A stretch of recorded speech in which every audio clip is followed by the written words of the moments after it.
আসসালামু আলাইকুম ওয়া রাহমাতুল্লাহি ওয়া বারাকাতুহু। ইন্নাল হামদালিল্লাহ ওয়াসসালাতু ওয়াসসালামু আলা রাসূলিল্লাহ ওয়া বা'দ। সম্মানিত দর্শক শ্রোতা, কাছে দূরে, দেশে কিংবা প্রবাসে, যে যেখানে বসে টিভির পর্দায় অথবা ইউটিউব চ্যানেলে আমাদের দেখছেন, সবাইকে জানাই আন্তরিক শুভেচ্ছা অভিনন্দন। প্রিয় দর্শক শ্রোতা, প্রতিদিনের মতোই আজ আমরা ইসলামের জীবন ঘনিষ্ঠ বিষয় নিয়ে হাজির হয়েছি। আলোচনার জন্য আমরা আমন্ত্রণ জানিয়েছি দেশের একজন বিশিষ্ট আলেমে দ্বীনকে। আজ আমাদের সঙ্গে যোগ দিয়েছেন ঢাকা বিশ্ববিদ্যালয়ের উর্দু বিভাগের সম্মানিত সহযোগী অধ্যাপক ডক্টর মোহাম্মদ হুসাইনুল বান্না।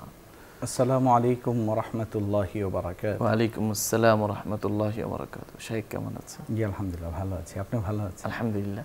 প্রিয় দর্শক শ্রোতা, আজ আমরা যে বিষয়ে কথা বলবো সেটি হলো নবী যুগে মদিনার জনসংখ্যা ও সমাজ ব্যবস্থা। মুসলিম মাত্রেই মক্কা মদিনার সঙ্গে পরিচিত, আর মদিনার কথা বললেই নবী করিম সাল্লাল্লাহু আলাইহি ওয়াসাল্লামের সোনালী যুগের কথা মনে পড়ে। কিন্তু সেই যুগে কত মানুষ সেখানে থাকতো, বা তিনি যে হিজরত করে গেলেন কত মানুষ সঙ্গে নিয়ে গেলেন, এবং সেই সমাজে, যে সমাজের মধ্যে নবী করিম সাল্লাল্লাহু আলাইহি ওয়াসাল্লাম গেলেন, তার যাওয়ার আগে কেমন ছিল সমাজটি এবং পরে কেমন হলো, এ বিষয়ে একজন মুমিনের, যে কোনো মুমিনের মনে কৌতূহল আছে। আর এই কৌতূহল দূর করার জন্য আজ আমরা আমাদের বিষয় চয়ন করেছি নবী যুগে মদিনার জনসংখ্যা ও সমাজ ব্যবস্থা। আসুন আর দেরি না করে আমরা আমাদের সম্মানিত অতিথির কাছ থেকে এই বিষয়ে জেনে নিই। জাযাকাল্লাহ। আহমাদুহু ওয়া নুসাল্লি আলা রাসূলিহিল কারীম, আম্মা বাদ। আপনাকে ধন্যবাদ জানাই যে অত্যন্ত প্রাসঙ্গিক এবং অন্য অন্য আলোচনার চেয়ে এটি কিন্তু একটি ব্যতিক্রমধর্মী আলোচনা, কিন্তু এটার সমাজ এটার দাবি রাখে। কেন দাবি রাখে?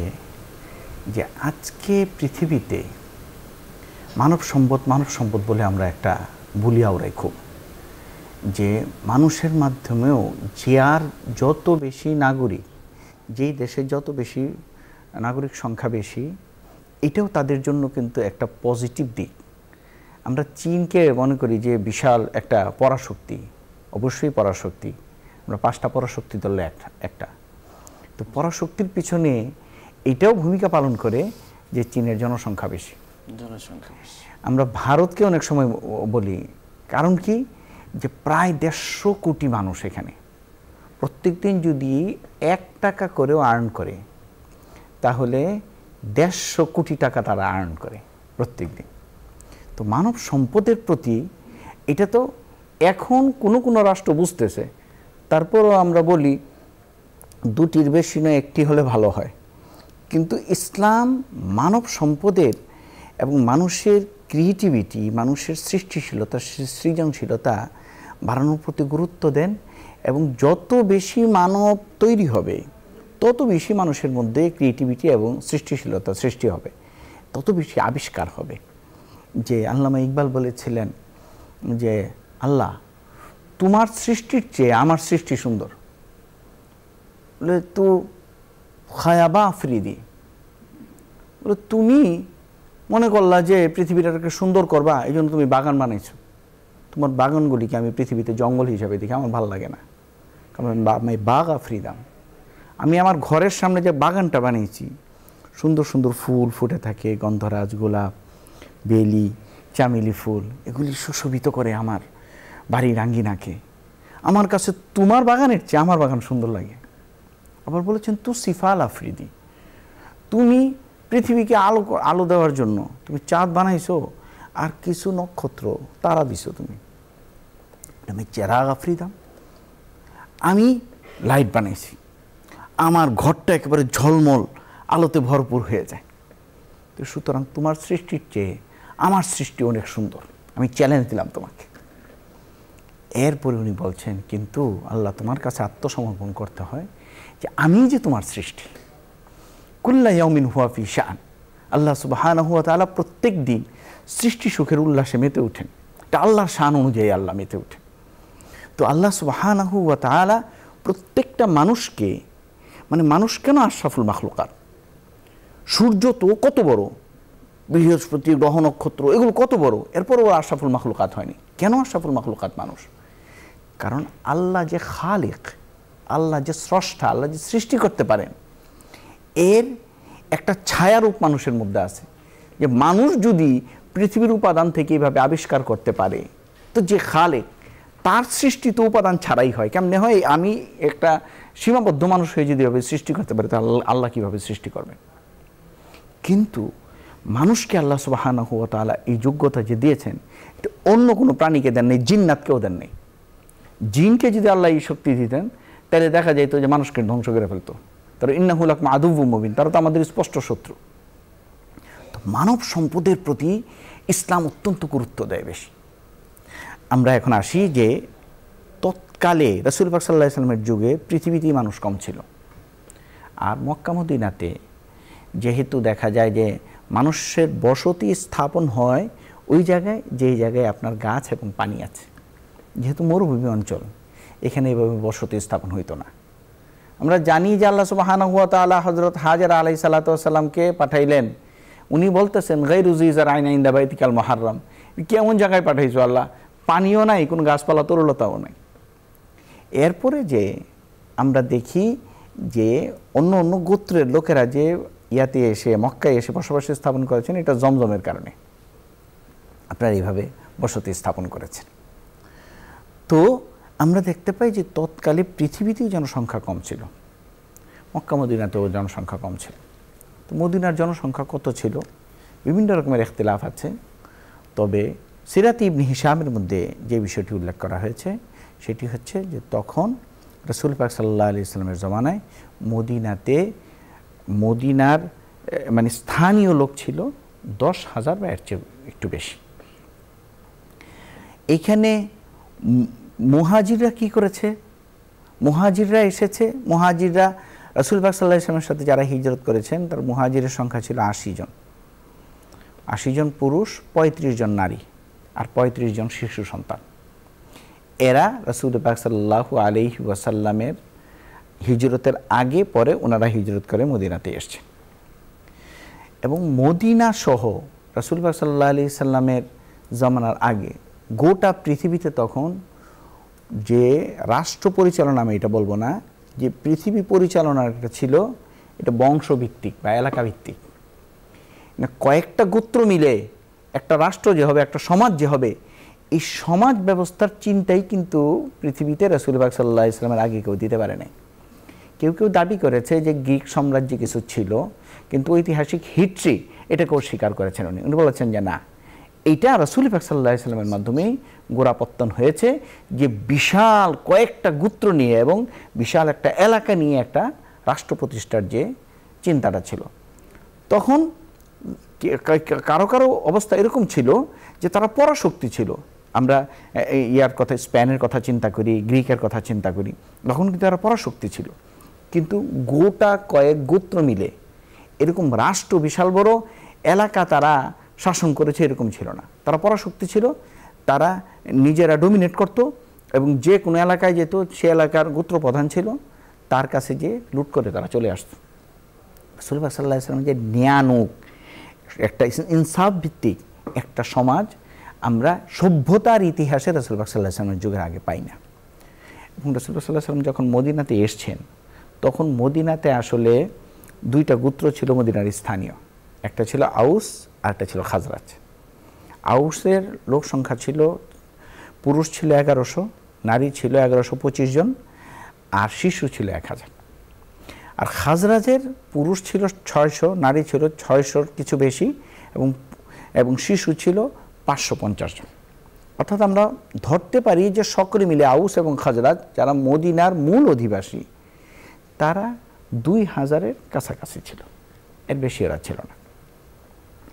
তো এরা হলো মূলত মদিনার স্থানীয় লোক, এবং রাসূল পাক সাল্লাল্লাহু আলাইহি সাল্লাম আসার পরে ওরাই কিন্তু রাসূল পাক সাল্লাল্লাহু আলাইহি ওয়াসাল্লামের জন্য জায়গার ব্যবস্থা করেছেন। এবং আউস এবং খাজরাজের সাথে রাসূল পাক সাল্লাল্লাহু আলাইহি ওয়াসাল্লামের মাতুলালয়ের সম্পর্ক ছিল, অর্থাৎ রাসূল পাক সাল্লাল্লাহু আলাইহি ওয়াসাল্লামের মামার বাড়ি ছিল মদিনাতে। হযরত আবু আইয়ুব আনসারী রাদিয়াল্লাহু তাআলা আনহু, যার বাড়িতে নবী করিম সাল্লাল্লাহু আলাইহি ওয়াসাল্লাম হিজরতের পরে প্রায় 3 মাস ছিলেন, উনি রাসূল পাক সাল্লাল্লাহু আলাইহি ওয়াসাল্লামের চাচাতো মামা ছিলেন। এই কথাটা এই জন্য বললাম যে অনেক সময় আছে আমরা বর্তমান পৃথিবীতে এসে ইতিহাস এবং রাসূল পাক সাল্লাল্লাহু আলাইহি ওয়াসাল্লামের সিরাত না জানার কারণে আমরা মনে করি যে রাসূল পাক সাল্লাল্লাহু আলাইহি ওয়াসাল্লামকে মদিনাতে আসার পর জায়গা দিয়েছিলেন ইহুদিরা। না, ইহুদিরাও সেখানে কিন্তু রিফিউজি ছিল। তারা ফিলিস্তিন এবং ফিলিস্তিনের আশেপাশে জর্দান, মিশর, লিবিয়া এই সমস্ত অঞ্চলে তারা বসবাস করত। তাদের মধ্যে যখন পারস্পরিক আপনার ভুল বুঝাবুঝি হয় এবং তারা যুদ্ধে লিপ্ত হয়ে যায়, তখন একটা গোত্র, অর্থাৎ এখানে তিনটা গোত্র এসেছিল, একটা হচ্ছে বনু নাজির, বনু কোরাইজা আর একটা বনু কাইনুকা। এই তিনটা গোত্র তখন চিন্তা করলো যে ঠিক আছে, এত মারামারি যেহেতু হয় আমরা এখানে থাকবো না, আমরা বাইবেল ওল্ড টেস্টামেন্টে যেখানে বলা হয়েছে যে আখিরে নবী হিজরত করে যাবে, ওই অঞ্চলে আমরা চলে যাই। এবং তারা এসে আউস এবং খাজরাজ গোত্রের কাছে আশ্রয় পেয়েছে, আশ্রয় নিয়ে তারা এখানে বসবাস করেছে। কিন্তু ইহুদিদের ঐতিহাসিকভাবে একটা হচ্ছে যে এরা সাধারণত কৃষিকাজের সাথে যুক্ত হয় না। আউস এবং খাজরাজ কিন্তু কৃষিকাজের সাথে যুক্ত ছিল মদিনা। আর এরা কি করত, এদের ঐতিহাসিক যে ব্যবসা সেটা হচ্ছে অস্ত্রের ব্যবসা। এরা মদিনাতে এসেও কৃষিকাজে যখন তারা সফলতা পাইল না, তখন তারা অস্ত্র ব্যবসা শুরু করলো। তো অস্ত্র বিক্রি করবে কোথায়? এই কারণে তারা আউস এবং খাজরাজ এই দুই গোত্রের মধ্যে আপনার সবসময় যুদ্ধ লাগায় রাখত। এরকম আমরা ঐতিহাসিকভাবে জানি যে রাসূল পাক সাল্লাল্লাহু আলাইহি ওয়াসাল্লাম আসার 70 বছর পর্যন্ত, আসার আগ পর্যন্ত বিগত 70 বছর তারা যুদ্ধ করেছে। এবং সেখানে দেখা গেছে বনু নাজির এবং বনু কোরাইজা তারা আউসের সাথে থাকতো, আর বনু কাইনুকা থাকতো খাজরাজের সাথে। বনু কাইনুকাকে অস্ত্র বিক্রি করতো, এই আউসকে, খাজরাতকে অস্ত্র বিক্রি করতো বনু কাইনুকা, আর বনু নাজির আর বনু কোরাইজা আউসের কাছে অস্ত্র বিক্রি করতো। অস্ত্র বিক্রি করে এদেরকে আপনার যুদ্ধে লাগায় রাখতো সবসময়। এটাই ছিল এদের মূলত মানে কাসব এবং যেটাকে উপার্জনের একমাত্র মাধ্যম ছিল এটা। তো রাসূল পাক সাল্লাল্লাহু আলাইহি সাল্লাম আসার পরে তারা কিন্তু খুব খুশি ছিল, ইহুদিরাও। এবং আপনি আশ্চর্য হবেন যে ইতিহাসের বই এটা আছে যে রাসূল পাক সাল্লাল্লাহু আলাইহি সাল্লাম যে মদিনা রাষ্ট্রের প্রধান হবেন, এটা ইহুদিরা আবেদন করেছে। রাসূল পাক কোনো মুসলমান বলেন নাই যে আমাদের নবীকে আপনারা কি বানান, রাষ্ট্রপ্রধান বানান মদিনা রাষ্ট্রে। রাসূল পাক সাল্লাল্লাহু আলাইহি সাল্লাম যখন তাদেরকে একটা খাকা দিলেন, একটা চিত্র পেশ করলেন যে আমরা এখানে ঐক্যমতের ভিত্তিতে আমরা একটা থাকতে পারি সকলে, তো তখন তারা আপনার এই কাজ করেছে তারা। তো আমরা যদি ইহুদি গোত্র মদিনাতে কারা ছিল, বনু কোরাইজা ছিল। বনু কোরাইজার পুরুষের সংখ্যা ছিল তখন 600, নারীর সংখ্যাও 600, শিশুর সংখ্যা ছিল 500। আর বনু নাজিরের পুরুষের সংখ্যা ছিল 700, নারী ছিল 725, আর শিশুর সংখ্যা ছিল 550। আর বনু কাইনুকা যে তাদের পুরুষের সংখ্যা ছিল 600, নারীর সংখ্যা ছিল 600-র কিছু বেশি, এবং শিশুর সংখ্যা ছিল 650। এই মিলিয়ে আমরা যদি সর্বসাকুল্যে হিসাব করি, তাহলে মদিনাতে রাসূল পাক সাল্লাল্লাহু আলাইহি ওয়াসাল্লাম আসার আগে 10,000-এর কম মানুষ ছিল, এদের বসবাস ছিল এখানে। রাসূল পাক সাল্লাল্লাহু আলাইহি ওয়াসাল্লাম আসার পরে মক্কা এবং মদিনা এবং ইসলামের প্রচার প্রসারের পর আমরা দেখি হাইলাইট হয়েছে। এর আগে কিন্তু সিরিয়া হাইলাইট ছিল, বাণিজ্য কেন্দ্র সিরিয়া থেকে মক্কা মদিনা এখন রূপান্তরিত হয়েছে বাণিজ্য কেন্দ্র হিসাবে।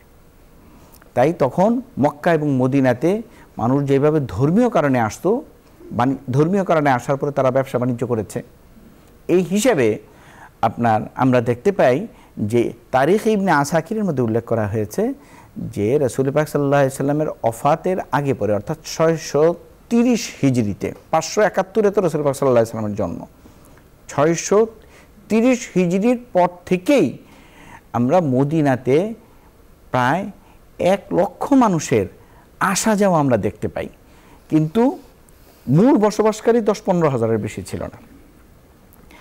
আর এই যে মানুষ বৃদ্ধির মূল কারণটা ছিল রাসূল পাক সাল্লাল্লাহু আলাইহি ওয়াসাল্লাম মানব সম্পদ বৃদ্ধির প্রতি উদ্বুদ্ধ করেছেন। আমরা জানি যে বিয়ের মধ্যে আমরা এখন খুতবা পড়ি, রাসূল পাক সাল্লাল্লাহু আলাইহি ওয়াসাল্লাম বলেছেন যে তাজাওয়াজুল ওয়াদুদ ওয়াল ওয়ালুদ ফাইন্নী মুকাসিরু বিকুমুল উমাম, তোমরা এরকম নারীকে বিয়ে করো যে খুব প্রেমময়ী হয়, খুব মহব্বত করবে স্বামীকে, এর সাথে সাথে বেশি সন্তান জন্ম দিতে পারে। তো বেশি সন্তান জন্ম দিতে পারে এটা কিভাবে বোঝা যায়? একটা নারী কুমারী থাকলে সে কিভাবে বুঝবে যে সে বেশি সন্তান জন্ম দিবে?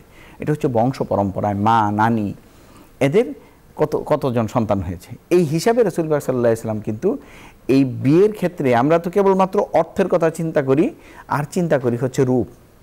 রাসূল পাক সাল্লাল্লাহু আলাইহি ওয়াসাল্লাম এসে কিন্তু মানসিকতা পরিবর্তন করেছেন, যে হ্যাঁ ওগুলো দেখো, কিন্তু আগে দেখো দিনদারি, এবং দেখো যে বেশি মানব সম্পদ সৃষ্টি করতে পারো কিনা। কারণ যত বেশি মানব সম্পদ সৃষ্টি করবে ততই তোমরা শক্তিশালী হবে, ততই আবিষ্কারের পথে তোমরা এগিয়ে যাবে সবচেয়ে বেশি।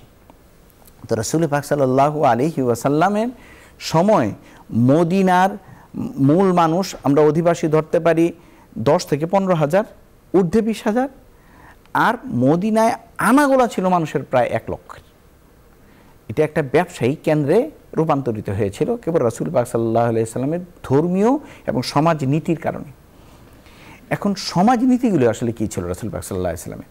আমরা মদিনা রাষ্ট্রে সমাজ নীতিগুলির দিকে যদি লক্ষ্য করি, তাহলে রাসূল পাক সাল্লাল্লাহু আলাইহি ওয়াসাল্লাম সর্বপ্রথম যেটি বলেছেন সেটা হচ্ছে মানব সভ্যতার কল্যাণে কাজ করা মানুষ প্রত্যেকে।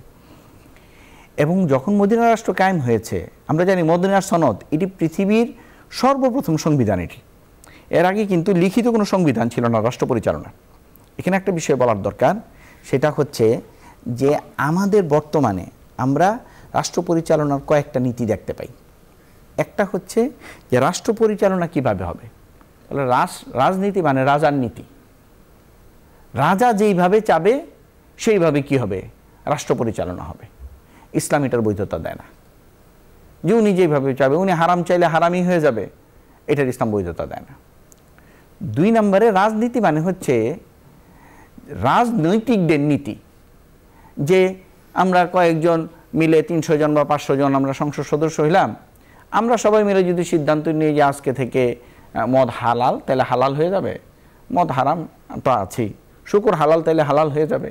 মানে কোনো অবৈধ সিদ্ধান্ত যদি তারা দেন, তাহলে সেইটার ইসলাম বৈধতা দেয় কিনা, এই রাজনীতিকদের নীতি এটাও ইসলাম বৈধতা দেয় না। ইসলাম কি বৈধতা দেয়?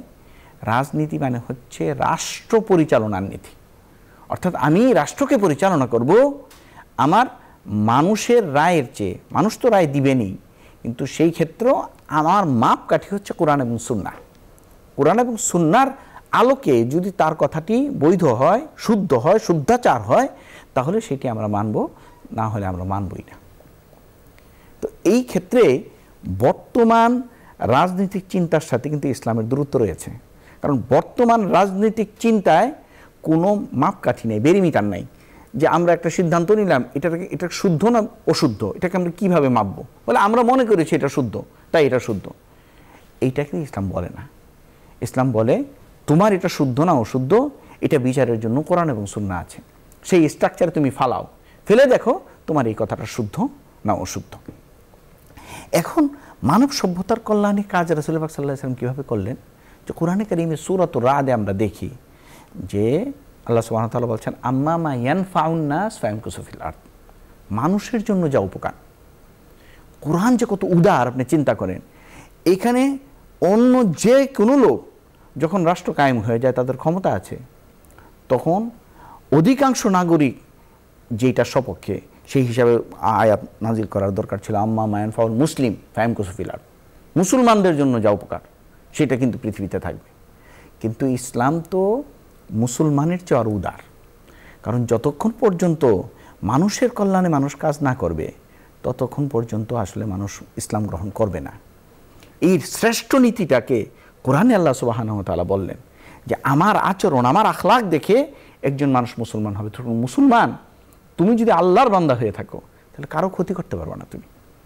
রাসূল পাক সাল্লাল্লাহু আলাইহি ওয়াসাল্লাম বলেন আল মুসলিম মানে ইতামানাহুন নাস, মুসলমান প্রকৃত মুসলমান হচ্ছে সেই যার কাছে এসে মানুষ আশ্রয় গ্রহণ করে। তো সুতরাং মানুষের কল্যাণে কাজ, এটা ইসলাম সর্বপ্রথম, এই থিওরি, এই কনসেপ্ট এই পৃথিবীতে সর্বপ্রথম এসেছে ইসলাম।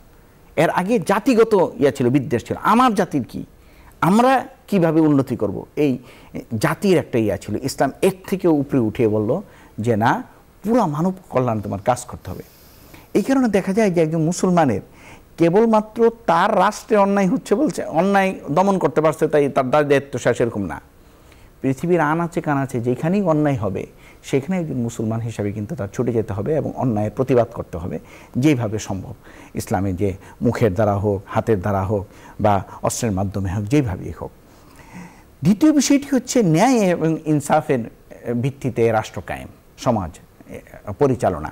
এটি রাসূল পাক সাল্লাল্লাহু আলাইহি ওয়াসাল্লাম করেছেন এবং কোরআন কারীমের আয়াত নাজিল হয়েছে, আল্লাযীনা আমানু কুনু কাওয়ামিনা বিল কিসত শুহাদা লিল্লাহি ওয়ালাউ আলা আনফুসিকুম। নিজের বিরুদ্ধেও যদি সাক্ষী দিতে হয়, আবিল ওয়ালিদাইনি ওয়াল আকরাবিন, মা বাবার বিরুদ্ধেও যদি সাক্ষী দিতে হয়, নিকটবর্তী আত্মীয় স্বজনের বিরুদ্ধেও যদি সাক্ষী দিতে হয়, তারপরেও তুমি ন্যায় এবং ইনসাফ তুমি কায়েম করো। এটি ইসলাম ছাড়া অন্য কোনো ইয়াতে আপনার এইভাবেই স্পষ্ট করে বলা হয় না যে নিজের বিরুদ্ধে হইলেও তুমি সাক্ষী দাও, কারণ তোমার জীবনটা এই পৃথিবীর জীবনের সাথে সীমাবদ্ধ না। কেবল একদিন তোমার আল্লাহর সামনে দাঁড়াতে হবে। সেদিন যদি তুমি বলো এই কথা যে আল্লাহ তোমার ভয়ে আমি তখন নিজের বিরুদ্ধে, আমার মা বাবার বিরুদ্ধে সাক্ষী দিয়েও আমি ইসলামকে কায়েম করেছি, আমি ইসলামের সততাকে টিকিয়ে রেখেছি, আল্লাহ সুবহানাহু ওয়া তাআলা এই উসিলায় হয়তো আমাকে মাফ করে দিবেন। তৃতীয়টা হচ্ছে সূরা ভিত্তিক আপনার জনসাধারণের অংশগ্রহণ। ইসলাম এরকম নাই যে কোনো একজন রাষ্ট্র পরিচালক নিজে সিদ্ধান্ত নিলেন, হ্যাঁ এটা হবে বাস হয়ে যাবে, ওইটা হবে না বাস হবে না, এরকম না। বরং সেখানে মজলিসের শুরা থাকবে এবং মজলিসের শুরারও ক্যাটাগরি থাকবে। নিম্ন স্তরের মজলিসের শুরা এবং উপরের স্তরের মজলিসের শুরা। নিম্ন স্তরের মজলিসের শুরা কোনো সিদ্ধান্ত নিয়ে ওনারা উপরের স্তরের মজলিসের শুরার কাছে পাঠাবেন।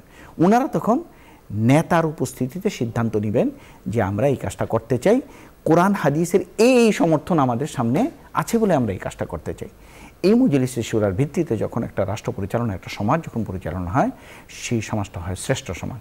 আল্লাহ সুবহানাহু ওয়া তাআলা কোরআন কারীমে বলেন, ওয়াশাওিরহুম ফিল আমর, প্রত্যেকটা বিষয়ে তুমি মশওয়ারা করো। ফাইদা আযামতা ফাতাওয়াক্কাল আলাল্লাহ, যখন মশওয়ারা করে একটা সিদ্ধান্ত হয়ে যায়, এরপরে আল্লাহ সুবহানাহু ওয়া তাআলার উপর ভরসা করে তুমি কাজ শুরু করো। আল্লাহ সুবহানাহু ওয়া তাআলার মদদ, সাহায্য গায়বী ভাবে তখন তোমার কাছে পৌঁছবে। আরেকটি বিষয় হচ্ছে মদিনার সমাজ হচ্ছে মানবিক মূল্যবোধের উন্নয়ন। আমরা একটা কাজ করি, আমাদের কিন্তু আজকে মানবিক মূল্যবোধের খুব অবনতি হয়েছে। যেমন পথে কোনো একটা মানুষ বিপদে পড়লো, আমরা চিন্তা করি আমি নিজেকে সেভ করব, আমি সেফ তো সব সেফ। কী হয়েছে? অন্যায় হয়েছে। আরও মারাত্মক হচ্ছে এখন যে আপনার অনেকে কী করেন, মানুষটাকে সেফ না করে বিপদে পড়েছে, হয়তো অ্যাক্সিডেন্ট হয়েছে, রক্তক্ষরণ হচ্ছে তার, বা কেউ আঘাত করেছে, সেই ক্ষেত্রে আমরা মোবাইল নিয়ে ভিডিও করি।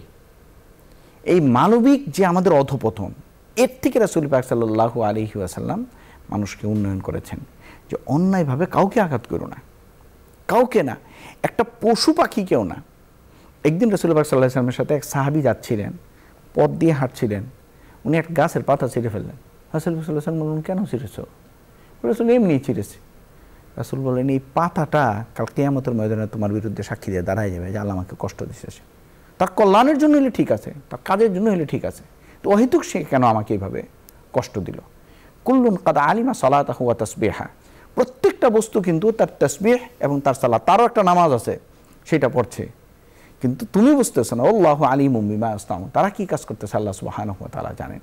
তো সুতরাং মানবিক মূল্যবোধে সমাজকে উঠাতে চেয়েছেন রাসূল সাল্লাল্লাহু আলাইহি ওয়াসাল্লাম। রাসূল সাল্লাল্লাহু আলাইহি ওয়াসাল্লাম সমাজে সামাজিক নিরাপত্তা বিধান খুব গুরুত্বপূর্ণ বিষয়। সামাজিক নিরাপত্তা বিধান হচ্ছে, একটা হচ্ছে আইনের শাসন, এটা নয়, এটা সামাজিক নিরাপত্তা বিধান। সামাজিক নিরাপত্তা বিধান মানে কি? যে সমাজের লোকগুলো নিজেরা চিন্তা করবে যে এই সমাজের জন্য আমার কিছু রেসপন্সিবিলিটি আছে। যেরকম আপনার এলাকায় যদি কোনো একটা লাশ পাওয়া যায় এবং এটার কে মেরেছে, এটার যদি কোনো না পাওয়া যায়, আপনার হত্যাকারী কে, তাহলে সেই ক্ষেত্রে ইসলামে কী বলে? কাসামা বলে। কাসামা মানে কি? যে ওই এলাকার সমস্ত মানুষ মিলে তার দিয়ত দিতে হবে। নিহত ব্যক্তির পরিবারকে 100 উটের দাম তার দিতে হবে, অথবা 100 উট দিতে হবে তার।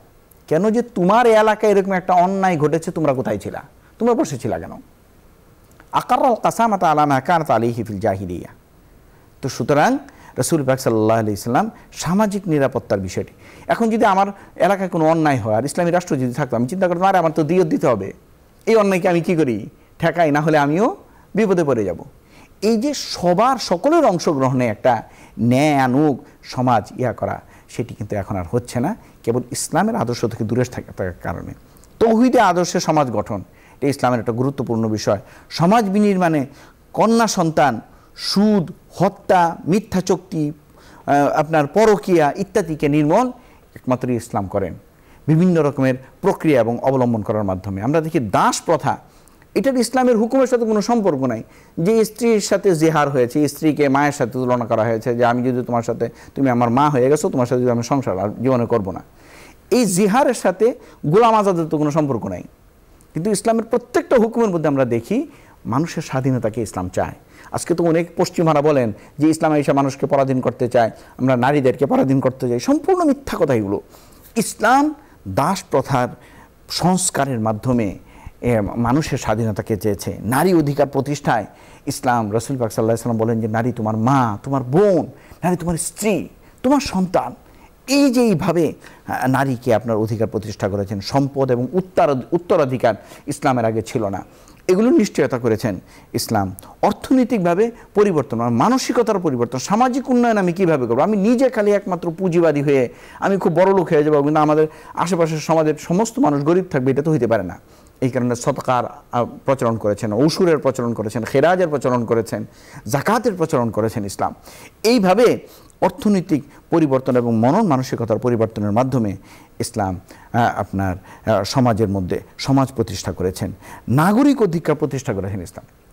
আমরা দেখতে পাই যে আগে আরবের মধ্যে কূপ খনন, খাল খনন এগুলোর কোনো ছিল না, প্রচলন ছিল না। রাসূল পাক সাল্লাল্লাহু আলাইহি সাল্লাম পানি পান করার ব্যাপারে বলেছেন যে কাউকে যদি তুমি পানি পান করাও, কাল কিয়ামতের ময়দানে আল্লাহ রাসূল তোমাদেরকে হাউজে। সামাজিক যে সুবিধা, নাগরিকের সুবিধা, রাষ্ট্রীয়ভাবে সংঘবদ্ধ থাকা এবং মুসলিম অমুসলিম নির্বিশেষে একটি শান্তিময় কল্যাণ রাষ্ট্র প্রতিষ্ঠা তিনি মদিনায় করেছেন।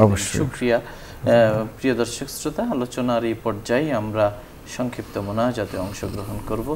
আপনারা চাইলে আমাদের সঙ্গে মুনাজাতে শামিল হতে পারেন। আল্লাহুম্মা আমিন।